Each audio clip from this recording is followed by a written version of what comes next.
para apresentar a nossa primeira palestrante de hoje, né, que abre o nosso debate.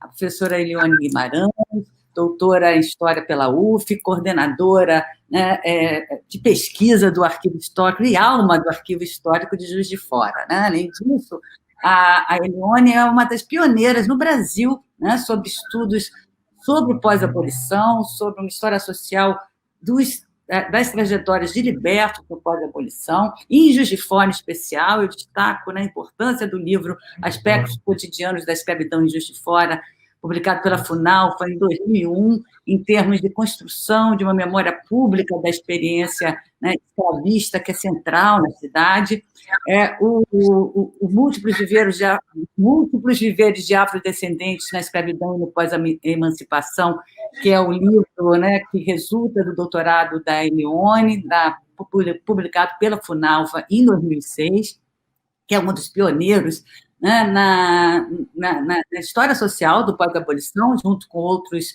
pesquisadores, além de vários outros. Vou destacar aqui Terra de Preto, uso e ocupação da terra por escravos e libertos no Vale do Paraíba Mineiro, entre 1850 e 1920. A Elione, eu acho, é uma das pessoas que mais conhece, né, a documentação sobre a história escravista e negra da cidade, uma das pessoas que também mais contribuiu para que essa memória estivesse sendo visitada pela pesquisa histórica e pelas apropriações públicas, né, da memória urbana da cidade. Então, é com um prazer enorme que a gente hoje tem aqui a Elione para discutir com a gente nessa mesa, que eu não li o nome, eu acho importante, né, que discute, em especial, memórias, silenciamentos e invisibilidades, a reparação como política de outridade, né? A ideia de pensar a memória e as formas de apropriar a memória do processo de escravização, da experiência negra no pós-abolição como políticas de reparação, é o tema central, acho, que nós pretendemos discutir hoje. Tá certo.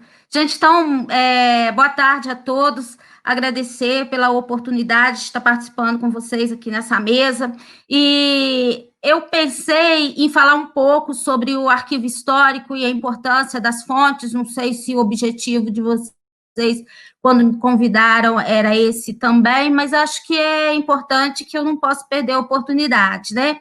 Então, o arquivo histórico de Juiz de Fora, acredito eu, é um dos melhores acervos, né? Tem a guarda de um dos melhores acervos do interior, e eu queria falar rapidamente sobre essa documentação.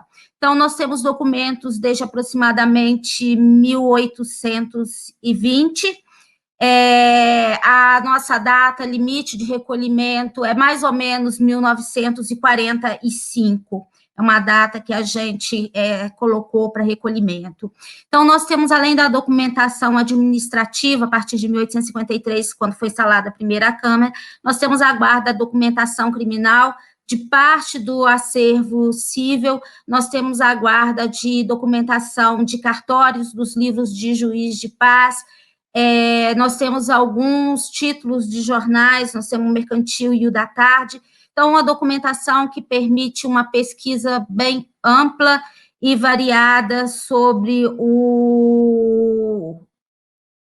os mais diferentes aspectos da história de Juiz de Fora, e, em particular, sobre a história do negro, né? Então, se a gente fala do século XIX, praticamente toda fonte que nós temos custodiadas, elas se referem às pessoas negras, principalmente aquelas na condição de cativeiro, as pessoas livres, libertas, um pouco mais difícil de acompanhar, mas também é possível. E em relação às minhas pesquisas, em particular, como a professora Hebe colocou, eu venho trabalhando com leis, direitos e justiça em relação aos negros em Juiz de Fora, seja tanto no período da escravidão, como do pós-emancipação, né? E eu comecei as minhas pesquisas trabalhando principalmente a questão da criminalidade, seja a criminalidade praticada ou sofrida inicialmente mais pelas pessoas escravizadas. Posteriormente, eu trabalhei um pouco com essas questões de leis, direitos e justiça em relação às famílias de pessoas negras, principalmente as crianças que foram libertadas com a lei de 1871 e as tutelas que os ex-senhores geralmente pediam, mesmo depois, no final da escravidão, sob a alegação de que as mães, né, egressas do cativeiro, que elas não tinham condições econômicas e morais para criarem os seus filhos. E o que eu venho trabalhando mais é a questão da terra, as possibilidades de uso, de ocupação e produção da terra. Então, eu trabalhei isso tanto com pessoas ainda em situação de cativeiro, através do que a historiografia chama de economia autônoma, economia própria dos escravos. Depois, eu tentei acompanhar alguns grupos que receberam doações de terra de herança, né, em testamento de seus ex-senhores, e fui avançando, trabalhando também aqueles que tiveram acesso à terra através não só da herança, mas também através de compra.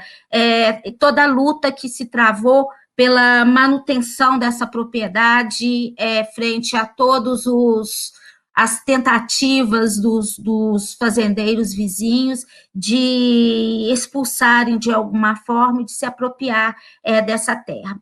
Bom, nessa trajetória, trabalhando principalmente dentro de uma perspectiva, acredito eu, de microanálise e de perseguição nominativa, eu venho acompanhando algumas trajetórias de indivíduos, de famílias ou de comunidades negras em Juiz de Fora. E dessa forma é recuperado algumas histórias, né, de trajetórias mesmo. Geralmente eu trabalho com o período de 1800 a 1920, sem de forma alguma deixar que essas datas limites elas me engessem. E uma bandeira, vamos dizer assim, do Arquivo Histórico de Juiz de Fora, a gente apoiar, incentivar e dar visibilidade a essas pessoas, né, a essas histórias, e a todos aqueles que queiram seguir estudos nesses sentidos.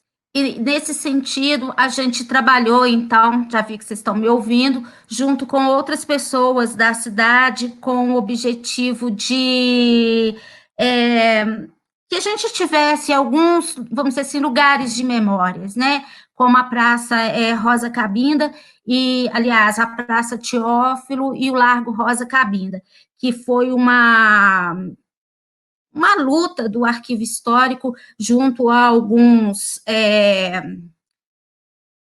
políticos, né, alguns vereadores da cidade, para que a gente pudesse ter esses espaços e colocar em evidência história de algumas pessoas que viveram esse período em Juiz de Fora e que, de formas variadas, lutaram pela sua liberdade, viveram, vamos dizer assim, a liberdade possível, que possam ser referências de lutas, de estratégias de luta do povo negro em Juiz de Fora.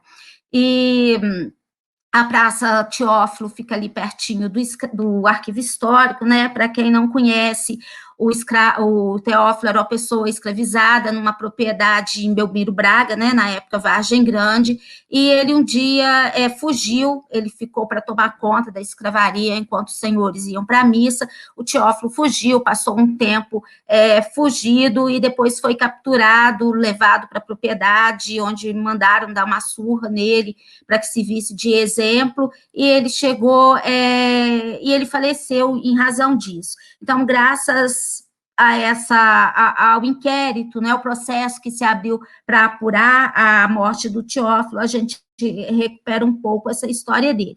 O Teófilo, de certa forma, ele é visto meio assim por algumas pessoas do movimento negro, meio como um anti-herói, porque ele tinha família e ele abandonou a família para ir viver essa liberdade nesse período, né? A Rosa, eu acho que é mais conhecida, né? Ela era uma pessoa que era cativa na propriedade do Guilherme Alfeld, né, que é considerado por alguns como um dos fundadores da cidade de Juiz de Fora, e a Rosa, ela ousou lutar também por sua liberdade, contrariando, com base num artigo da lei de 1871, que dizia que o cativo que tivesse o valor correspondente para a autocompra, que ele podia pedir a sua liberdade. O Alfred negou e ela entrou na justiça para conquistar esse direito à liberdade. Então, acho que a Rosa, ela ganhou assim, uma proporção, uma referência já mais assim, conhecida, digamos assim, na cidade. E aí eu acho que é isso, e não controlei meu tempo, Giovana. Isso. Então, a pergunta foi qual o potencial do acervo do arquivo histórico para a pesquisa de outras localidades. Bom, o arquivo histórico, ele tem a guarda do acervo dos ex-distritos de Juiz de Fora. Então, a gente pode estudar não só a história do atual município de Juiz de Fora, mas do que foi o município de Juiz de Fora no século XIX, que era um território muito maior, né? Como, por exemplo, Belmiro Braga, que está emancipado, Santana, do Deserto, Simão Pereira. Além dessa documentação que a gente tem a guarda, então, que está conosco, que pode ser consultada, o arquivo histórico tem um trabalho que eu acho que é importante falar, de ajuda para a recuperação de acervos do entorno. Então, a gente fez um trabalho muito legal em Mar de Espanha, onde nós recolhemos uma documentação que estava depositada num cômodo da prefeitura de Mar de Espanha, que era a documentação administrativa. Junto com essa documentação, tinham diversos livros do juiz de paz, então, livros de compra e venda de pessoas escravizadas, os livros de notas, né, com as informações mais variadas, como compra e venda de terras, como perfiliação, procuração e etc. Nós também fizemos a organização do acervo do Fórum de Mar de Espanha, que agora foi recolhido para um memorial do Judiciário em Belo Horizonte, mas a gente organizou essa documentação antes que eles recolhessem. Nós temos também um trabalho em Mar de Espanha, além dessa documentação do fórum, a gente também organizou a documentação do cartório. Então, direto ou indiretamente, o arquivo histórico está trabalhando nessa recuperação da memória, não só de Juiz de Fora, mas de seu entorno. Nós também estávamos ajudando na organização e na digitalização do acervo de Rio Preto. Então, tem essa documentação, como eu disse, que está também no arquivo, ajuda, como os processos criminais, como os jornais. Então, temos, sim, um acervo que possibilita a recuperação da história das localidades próximas a Juiz de Fora, tá? Eu só queria falar mais alguma coisa rapidamente sobre a Praça Teófilo, que eu acho que quando a gente pediu, me falaram aqui, acho que a lei é de 2003, que foi uma luta muito grande do arquivo histórico, do movimento negro, para que nós conseguíssemos que essa lei ela fosse aprovada, que a gente tivesse um espaço em Juiz de Fora que permitisse a recuperação dessa memória, né, de um indivíduo escravizado, e Aí, no início tinha lei, mas a gente não tinha espaço. O que vai ser? Vai ser uma rua e tal. E quando foi inaugurada a Praça Teófilo, ela foi inicialmente, pelo menos, bem apropriada pelo pessoal da capoeira. A feira era ali próximo, né, na Rua da Feira, Praça Teófilo, então haviam reuniões de grupos para fazer manifestações e para discutir um pouco, mas eu queria reforçar que eu concordo com vocês da necessidade e dizer que o arquivo histórico tinha, e ainda tem, mas esse ano não funcionou, um projeto educativo que a gente chama de arquivo escola, um arquivo que ensina, em que a gente recebe estudantes dos mais diversas séries, desde os pequenininhos mesmo, pré-escolar até pós-graduação, que o objetivo é divulgar o acervo e sempre a gente procura divulgar a questão da história do negro em Juiz de Fora. E acho que é muita luta que a gente tem pela frente para conseguir tudo isso.